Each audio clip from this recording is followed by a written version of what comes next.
Welcome to VM Rayalaseema mothers food vlogs. ఇవాల్టి మన special recipe the best veg frankie. పిల్లల lunch బాక్స్కి, office వెళ్ళే వారికి సింపుల్ అండ్ ఈజీ ఐడియా.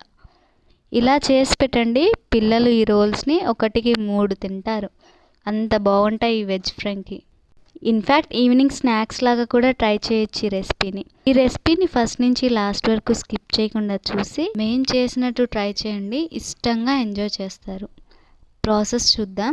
ముందుగా 2 గ్లాసుల గోధుమ పిండిని జల్లించుకోవాలి. అందులోనే టేస్ట్కి సరిపడా సాల్ట్, కాంచిన నూనె యాడ్ చేసి పిండికి బాగా పట్టించాలి. మీకు కావాలంటే నూనెని రీప్లేస్ చేసి నెయ్యిని కూడా యాడ్ చేసుకోవచ్చు. పిండిని ఇలా అంటుంటే ముద్ద కావాలి, అప్పుడే నూనె సరిపోయినట్టు. ఇప్పుడు ఇందులోనే కొన్నిగా వాటర్ యాడ్ చేసి చపాతీ పిండిలా కలుపుకోవాలి. ఇలా బాగా ప్రెస్ చేస్తూ కలుపుకోవాలి. పిండిని ఎంత బాగా కలిపితే అంత స్మూత్గా ఫ్లఫీగా రోటీలు వస్తాయి. ఈ విధంగా పిండి కలుపుకొని ఒక 10 నిమిషాలు కవర్లో పెట్టి నాననివ్వాలి.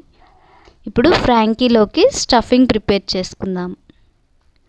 ముందుగా ప్యాన్లో ఆయిల్ వేసి ఆయిల్ హీట్ అయ్యాక అందులోనే సన్నగా తరిగిన వెల్లుల్లి, ఆనియన్స్, పచ్చిమిర్చి, క్యారెట్, టమాటోస్, 1 టేబుల్ స్పూన్ పసుపు, 1 table spoon chilli flakes, cabbage pieces వేసి బాగా ఫ్రై అవ్వనివ్వాలి.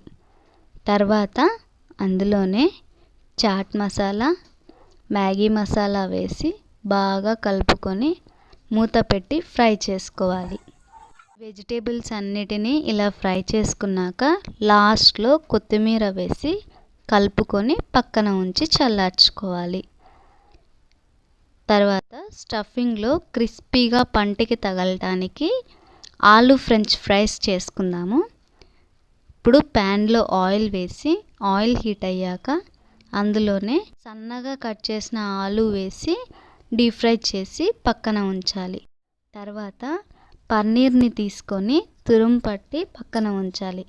ఇది హోమ్ మేడ్ పన్నీర్ అండి, మీరు బయట షాప్లో కొన్నదైనా వేసుకోవచ్చు. ఇప్పుడు నానిన పిండి ముద్దను తీసుకొని చిన్న ఉండలు చేసి రోల్ చేసుకుందాం. ఇవి రోల్ చేసుకోవడంలో కూడా ఒక టెక్నిక్ ఉంది. పొడి పిండిని చల్లుకొని ఇలా రౌండ్గా రోల్ చేసుకొని రోటీకి ఆయిల్ అప్లై చేసి పొడిపిండిని చల్లుకొని చూపించిన విధంగా దగ్గరికి లాగుతూ ఫోల్డ్ చేసి మళ్ళీ దీన్ని ఇలా రౌండ్గా ఫోల్డ్ చేసుకొని రోల్ చేసుకోవాలి. ఇలా రోల్ చేసుకోవడం వల్ల రోటీలు ఎంతసేపు అయినా కూడా చాలా స్మూత్గా ఫ్లఫీగా ఉంటాయి. ఇలా ఈ సైజ్ మందంలో రోల్ చేసుకొని స్టవ్ మీద ప్యాన్ పెట్టి ప్యాన్ హీట్ అయ్యాక రోటీని వేసి కాసేపు ఆగి మరోవైపుకు తిప్పుకొని ఆయిల్ అప్లై చేసి కాల్చుకోవాలి.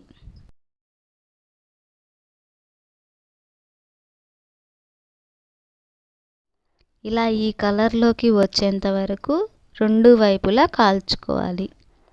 సేమ్ ప్రాసెస్లో పిండి ఉండలన్నిటినీ రోల్ చేసి కాల్చుకోవాలి. ఇప్పుడు ఈ కాల్చుకున్న చపాతీని తీసుకొని టమాటో సాస్ అప్లై చేసుకోవాలి. ఇది కూడా హోమ్ మేడ్ టమాటో సాస్ అండి. ఈ సాస్ ప్రిపరేషన్ కావాలనుకునే వాళ్ళు కామెంట్ చేయండి, ఈసారి టమాటో సాస్ ప్రిపరేషన్ వీడియో పెడతాను. మళ్ళీ దానిపైన పన్నీర్ తురుము స్ప్రింకిల్ చేసి తయారు చేసుకున్న కర్రీ వేసుకోవాలి. దానిపైన ఫ్రెంచ్ ఫ్రైస్, మైనస్ స్ప్రెడ్ చేసి చూపించిన విధంగా రోటీని దగ్గరికి లాగుతూ ఫోల్డ్ చేసుకోవాలి. ఇలాగే మిగతా వాటన్నిటినీ కూడా చేసుకోవాలి.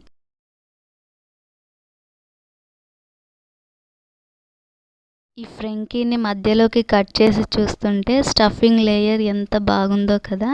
నిజంగా చాలా బాగుంటాయి ఈ ఫ్రాంకీస్. ఇందులో స్టఫింగ్ మారుస్తూ బోల్డ్ అన్ని వెరైటీస్ చేయొచ్చు, నాన్ వెజ్ కూడా చేయొచ్చు.